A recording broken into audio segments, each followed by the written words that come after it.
بابا کی کامیابیوں اور ان کی بلند مقام نے مجھے ہمیشہ حیرت میں ڈالا۔ مجھے یاد ہے کہ میں اکثر اپنے کمرے میں کہانیاں لکھتا تھا۔ میں نے اپنے والد کی کتابیں پڑھ کر اپنے تخیل کو پروان چڑھایا تھا۔ میری پہلی کہانی جو میں نے لکھی ایک انسان کے بارے میں تھی جس کے آنسو موتی بن جاتے تھے۔ میں نے اپنی کہانی رحیم خان کو سنائی جو بابا کے قریبی دوست تھے اور ایک نہایت سمجھدار شخص تھے۔ رحیم خان نے میری کہانی کی بہت تعریف کی اور مجھے اور لکھنے کی ترغیب دی۔ حسن اور میں ہمیشہ ساتھ کھیلتے تھے۔ وہ میرا بہترین دوست اور سب سے زیادہ وفادار تھا۔ ہم دونوں نے اپنی زندگیوں کے بہت سے اہم لمحے ساتھ گزارے۔ حسن کو کہانیاں بہت پسند تھیں، خاص طور پر وہ کہانیاں جو میں لکھتا تھا۔ اس نے ہمیشہ میری تحریروں کی تعریف کی اور میری حوصلہ افزائی کی۔ بابا کی موجودگی میں ہمیشہ اپنے آپ کو چھوٹا اور کمزور محسوس کرتا تھا، لیکن حسن کی دوستی اور رحیم خان کی حوصلہ افزائی نے مجھے اندرونی طور پر مضبوط بنا دیا۔ میں نے ایک دن اپنی کہانی بابا کو سنانے کی کوشش کی، لیکن وہ ہمیشہ مصروف رہتے تھے۔ ان کی توجہ حاصل کرنا میرے لیے ہمیشہ مشکل رہا۔ انہوں نے کبھی میرے لکھنے کو سنجیدگی سے نہیں لیا۔ مجھے یاد ہے کہ بابا نے ایک بار کہا تھا، دنیا میں 2 قسم کے لوگ ہوتے ہیں، وہ جو تماشا کرتے ہیں اور وہ جو تماشا دیکھتے ہیں۔ میں ہمیشہ اس بات سے متفق نہیں تھا، لیکن بابا کی نظر میں یہ زندگی کا سب سے بڑا اصول تھا۔ میں نے اور حسن نے 1973 کی گرمیاں اپنے گھر کے باہر گلیوں میں کھیلتے ہوئے گزاری۔ ایک رات جب ہم سو رہے تھے تو کابل میں اچانک گولیاں چلنے لگیں اور دھماکوں کی آوازیں آنے لگیں۔ میں اور حسن ڈر کے مارے ایک دوسرے کے ساتھ لپٹ گئے۔ یہ کابل میں فوجی بغاوت کا آغاز تھا اور افغانستان میں بادشاہت کا خاتمہ ہو رہا تھا۔ اگلی صبح بابا گھر واپس آئے اور کہا کہ افغانستان کا نیا صدر سردار محمد داؤد خان ہے، جو کہ بادشاہ ظاہر شاہ کا چچا زاد بھائی ہے۔ بغاوت نے ہماری زندگیوں کو بدل دیا اور کابل میں خوف اور غیر یقینی کی فضا چھا گئی، لیکن بابا نے ہمیں دلاسا دیا کہ ہمیں ڈرنے کی ضرورت نہیں ہے۔ ایک دن میں اور حسن گلی میں کھیل رہے تھے کہ ہمیں 3 لڑکوں نے گھیر لیا۔ ان میں سے ایک آصف، جو ہمارے محلے کا گنڈا تھا، نے ہمیں دھمکانا شروع کر دیا۔ آصف کے ہاتھ میں پتل کی کوئی چیز تھی اور وہ ہمیں مارنے کی دھمکی دے رہا تھا۔ آصف نے مجھ پر اور حسن پر نفرت انگیز باتیں کی، خاص طور پر حسن کی نسل اور مذہب کے بارے میں۔ اس نے حسن کو بہت گندا کہا۔ آصف نے مجھے مارنے کی کوشش کی، لیکن حسن نے اس کی آنکھوں میں گھور کر اسے روک دیا۔ حسن نے اپنی گلیل نکالی اور آصف کو نشانہ بنایا۔ آصف ہنسنے لگا، لیکن حسن کی گلیل کے خوف نے اسے پیچھے ہٹنے پر مجبور کر دیا۔ آصف نے ہمیں دھمکی دی کہ وہ ہمیں بعد میں دیکھے گا اور پھر وہ اپنے دوستوں کے ساتھ چلا گیا۔ حسن نے مجھ سے کہا کہ ہم واپس گھر چلیں۔ راستے میں میں نے حسن سے کہا کہ وہ بہت بہادر ہے۔ اس نے ہنس کر جواب دیا کہ وہ میرے لیے کچھ بھی کر سکتا ہے۔ میں نے اس کی وفاداری اور محبت کو محسوس کیا، لیکن میرے دل میں ایک عجیب سا خوف بھی تھا۔ میں نے سوچا کہ کیا میں بھی حسن کے لیے وہی سب کچھ کر سکتا ہوں جو اس نے میرے لیے کیا تھا۔ ہر سال موسم سرما میں کابل کے آسمان میں پتنگیں اڑائی جاتی تھیں۔ پتنگ بازی کابل میں بہت بڑا کھیل تھا اور ہر بچہ اس میں حصہ لیتا تھا۔ میرے لیے یہ نہ صرف ایک کھیل تھا بلکہ اپنی مہارت اور جیتنے کی خواہش کی آزمائش بھی تھی۔ بابا نے ہمیشہ میری پتنگ بازی کی حمایت کی تھی اور انہوں نے میرے لیے سب سے بہترین پتنگیں خریدی تھیں۔ مجھے یاد ہے کہ ہر سال موسم سرما میں ہم پتنگ بازی کی تیاری کرتے تھے۔ میں اور حسن ایک ٹیم بناتے تھے۔ میں پتنگ اڑاتا تھا اور حسن میرا پتنگ کاٹتا تھا۔ جب بھی میں کسی کی پتنگ کاٹتا، حسن اس کٹی ہوئی پتنگ کو پکڑنے کے لیے دوڑتا۔ ہر سال کابل میں پتنگ بازی کا ایک بہت بڑا مقابلہ ہوتا تھا، جسے جیتنا میرے لیے بہت اہم تھا۔ بابا بھی اس مقابلے کو بہت اہمیت دیتے تھے۔ مجھے یاد ہے کہ ایک بار میں نے بابا سے کہا تھا، اگر میں یہ مقابلہ جیت گیا تو آپ کو مجھ پر فخر ہوگا۔ انہوں نے مسکرا کر کہا تھا، امیر، میں ہمیشہ تم پر فخر کرتا ہوں۔ حسن اور میں دن رات پتنگ بازی کی مشق کرتے تھے۔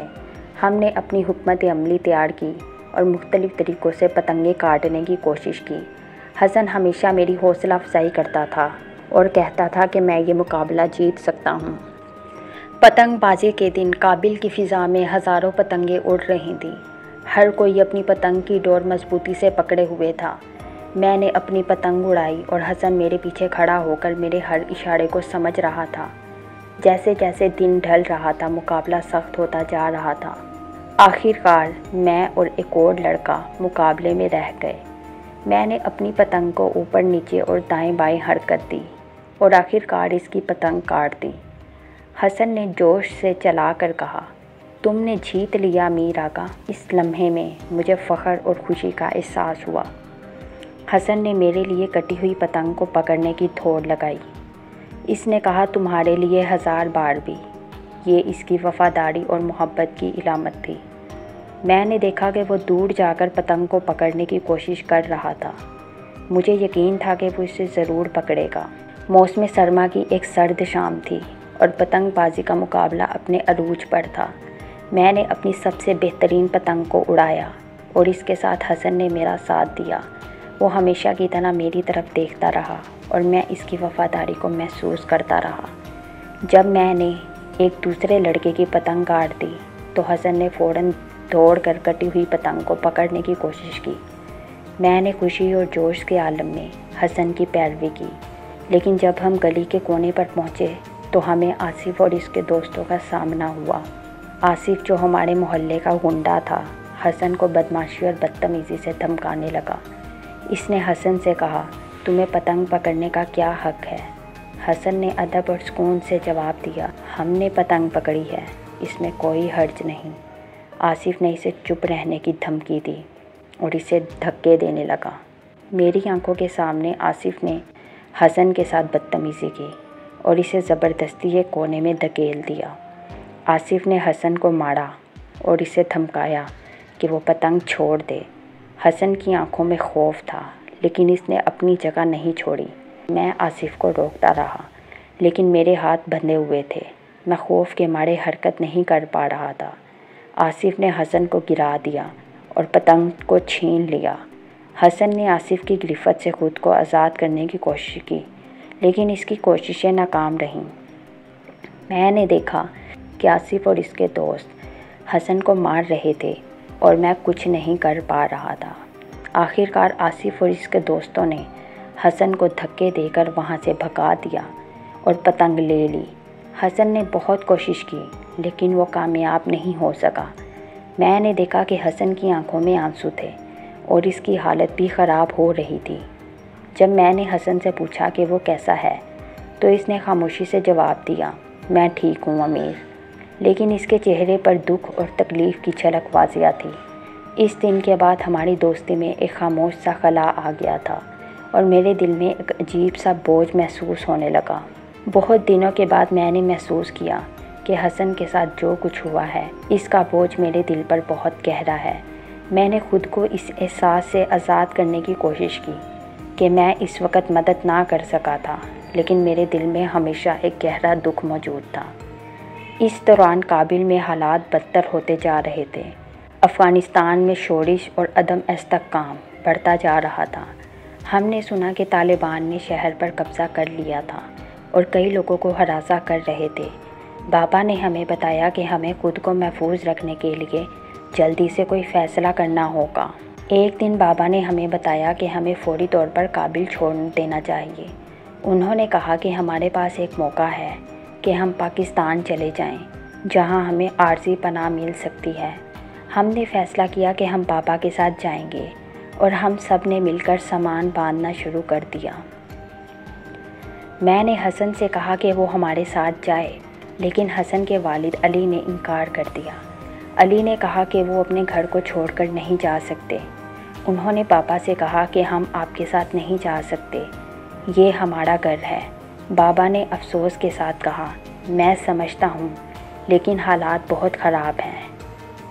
حسن اور علی نے ہمیں الوداع کیا اور ہم نے اپنے سفر کی تیاری کی۔ اس لمحے میں نے حسن کے چہرے پر دکھ اور غم دیکھا۔ حسن نے مجھے کہا، امیر آقا، میں ہمیشہ تمہارے ساتھ ہوں، چاہے ہم کہاں بھی ہوں۔ اس کی باتوں میں محبت اور وفاداری کا پیغام تھا، لیکن مجھے اس کا ساتھ چھوڑنے کا دکھ تھا۔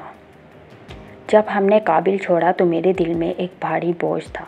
میں نے سوچا کہ اگر میں نے حسن کی مدد کی ہوتی تو شاید ہم سب آج خوشحال ہوتے، لیکن میں نے اپنے آپ کو اس حقیقت سے مان لیا کہ زندگی کی پیچیدگیوں اور حالات کا سامنا کرنا پڑتا ہے۔ ہم نے پاکستان پہنچنے کے بعد ایک عارضی پناہ گاہ میں مقیم ہو گئے۔ ہم نے ایک چھوٹے سے اپارٹمنٹ میں رہنا شروع کر دیا، جہاں بابا نے ہمیں بہتر مستقبل کی امید دلائی، لیکن ہمارے دل کابل میں رہ جانے والوں کے بارے میں فکر مند تھے، خاص طور پر حسن اور اس کے والد علی کے بارے میں۔ پاکستان میں ہمارا رہنا مشکلات سے خالی نہیں تھا۔ بابا نے یہاں بھی محنت کرنی شروع کر دی، لیکن ہم ایک نئے ماحول میں اور ایک نئی زندگی کی تلاش میں تھے۔ بابا نے ایک چھوٹی سی دکان کھول لی اور ہم سب نے نئی زندگی کے ساتھ اپنے آپ کو ڈھالنا شروع کیا۔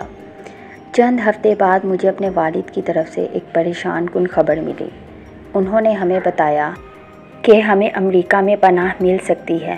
یہ ایک نیا موقع تھا، لیکن ہمیں کابل میں اپنے پیچھے رہ جانے والے لوگوں کی فکر بھی تھی۔ ہم نے امریکہ جانے کا فیصلہ کیا اور جلد ہی ہمارے پاس امریکہ جانے کی ٹکٹیں تھیں۔ امریکہ میں پہنچنے کے بعد ہم نے ایک نئے شہر میں آباد ہونے کی کوشش کی۔ بابا نے وہاں بھی محنت کی اور ہم نے ایک نئی زندگی شروع کی۔ میں نے وہاں اسکول جانا شروع کیا اور نئی زبان سیکھنی شروع کر دی۔ بابا کے ساتھ ہم نے ایک نئی شروعات کی اور میں نے اپنے ماضی کی یادوں کو دفن کرنے کی کوشش کی۔ امریکہ میں ہمیں کچھ وقت لگا، لیکن ہم نے جلد ہی اپنے آپ کو نئے ماحول میں ڈھال لیا۔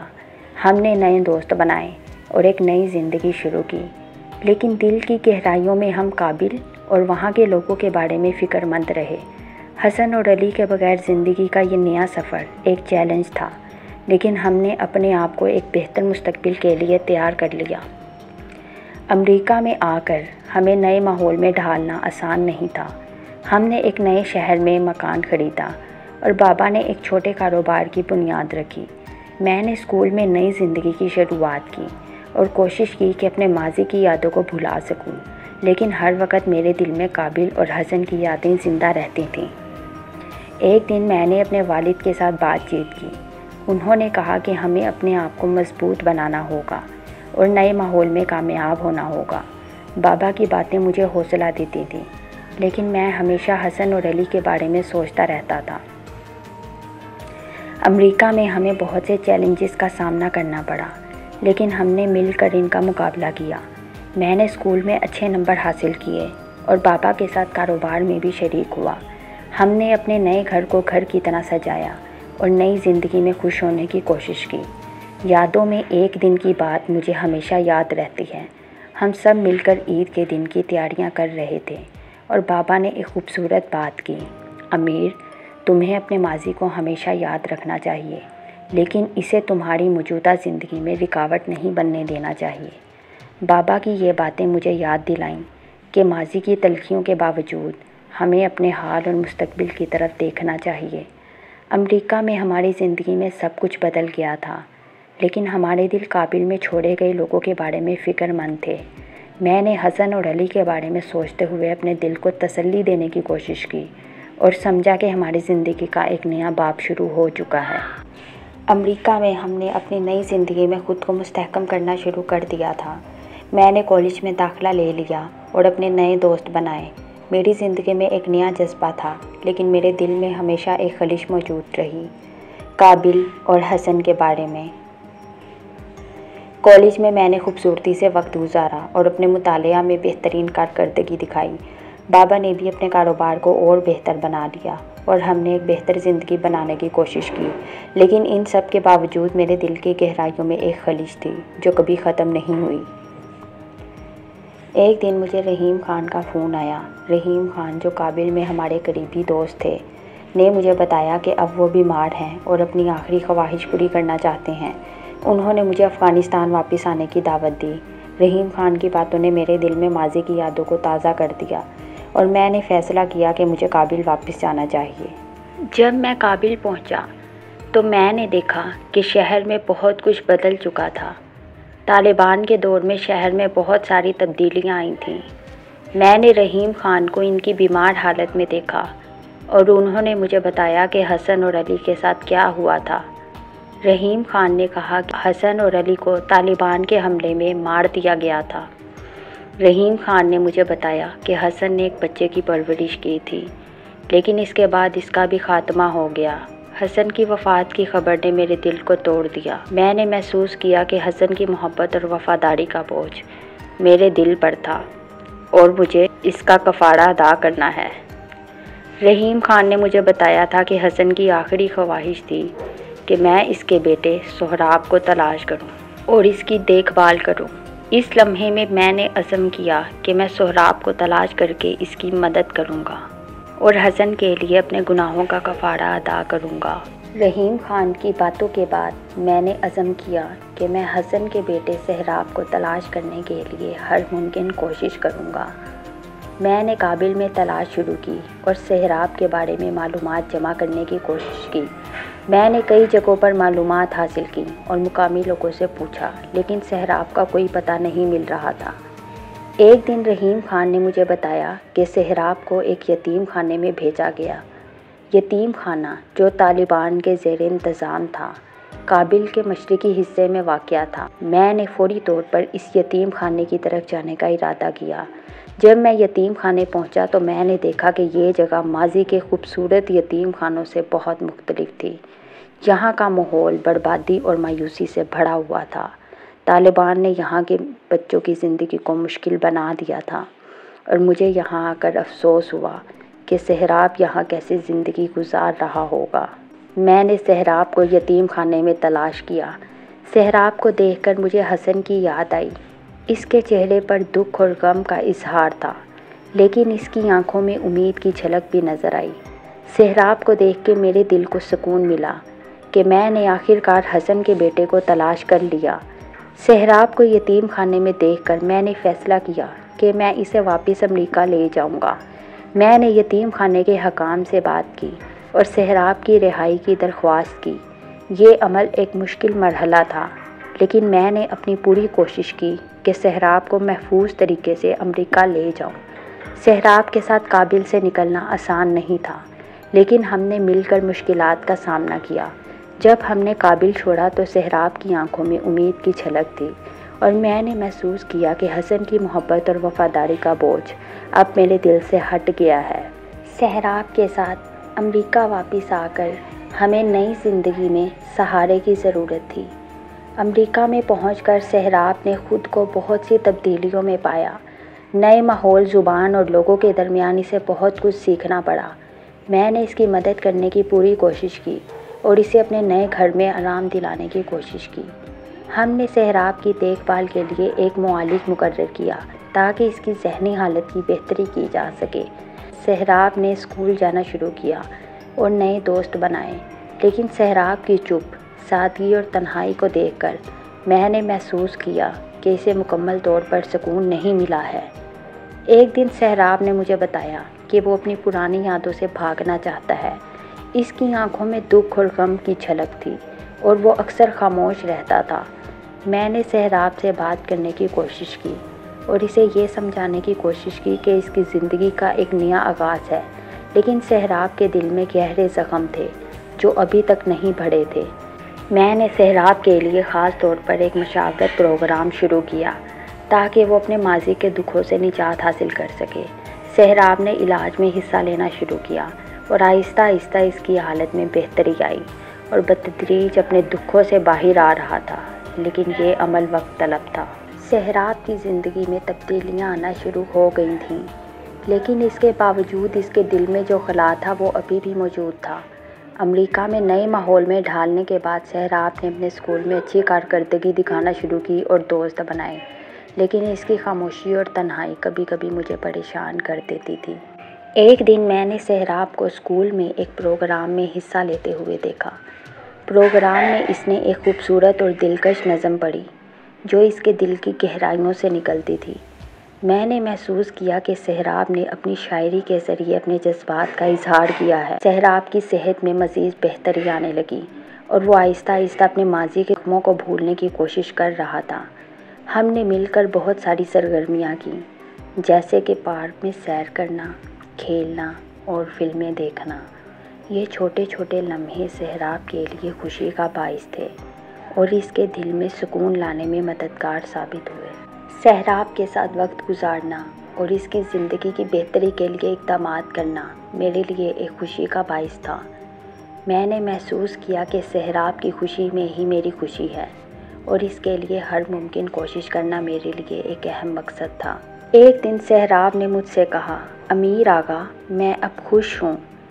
یہ الفاظ سن کر میرے دل کو سکون ملا اور میں نے محسوس کیا کہ سہراب نے اپنی زندگی میں ایک نئی روشنی دیکھنا شروع کی ہے۔ ہم نے اپنے ماضی کے دکھوں کو دفن کرنے کی کوشش کی اور سہراب کے ساتھ نئی یادگار لمحے تخلیق کیے۔ سہراب کی زندگی میں امید اور خوشی کی جھلکیاں ہمیں یقین دلاتی کہ اس نے اپنے ماضی کی تلخیوں کو پیچھے چھوڑ دیا ہے اور ایک نئے مستقبل کی طرف بڑھ رہا ہے۔ سہراب نے اپنی زندگی میں ایک نیا مقصد اور حوصلہ پایا۔ اس نے اپنے ماضی کی یادوں کو کم کرنے کی کوشش کی اور اپنے حال اور مستقبل پر توجہ دی۔ ہم نے سہراب کی خوشی میں اضافہ کرنے کے لیے اسے مزید مواقع فراہم کیے اور اس کی زندگی میں مثبت تبدیلیاں دیکھنے کو ملیں۔ ایک دن سہراب نے مجھے بتایا، امیر آغا، میں اب اپنی زندگی میں خوش ہوں۔ اس کے یہ الفاظ سن کر مجھے سکون اور اطمینان ملا کہ سہراب نے اپنے ماضی کی تلخیوں کو پیچھے چھوڑ دیا ہے اور ایک نئی زندگی کی طرف بڑھ رہا ہے۔ ہم نے سہراب کی زندگی میں خوشی اور سکون لانے کی کوششیں جاری کیں اور اس کی زندگی کے نئے سفر میں اس کا ساتھ دینے کا وعدہ کیا۔ سہراب نے اپنے ماضی کے دکھوں سے باہر آ کر ایک نئی روشنی پائی اور ہم نے اس کی خوشی میں شراکت داری کی۔ کائٹ رنر ناول ایک بہت ہی دلچسپ ناول ہے جس کا خلاصہ یہ ہے، کہانی کا مرکزی پیغام ہی یہی ہے کہ خود کو معاف کرنا اور ماضی کی غلطیوں کو درست کرنے کی کوشش کرنا ضروری ہے۔ امیر کی کہانی خود کو معاف کرنے اور اپنے ماضی کے گناہوں کی تلافی کرنے کے سفر کے گرد گھومتی ہے۔ کہانی میں دوستی اور وفاداری کی اہمیت کو اجاگر کیا گیا ہے۔ امیر اور حسن کی دوستی میں وفاداری اور اعتماد کی خوبصورتی اور پیچیدگیاں دکھائی دیتی ہیں۔ کہانی میں خاندانی رشتہ اور ذمہ داری کا بھی گہرا تاثر ہے، خاص طور پر امیر اور اس کے والد کے تعلقات، سہراب کے ساتھ امیر کی وابستگی۔ کہانی میں خوف کا سامنا کرنے اور اس پر قابو پانے کی اہمیت کو بھی دکھایا گیا ہے۔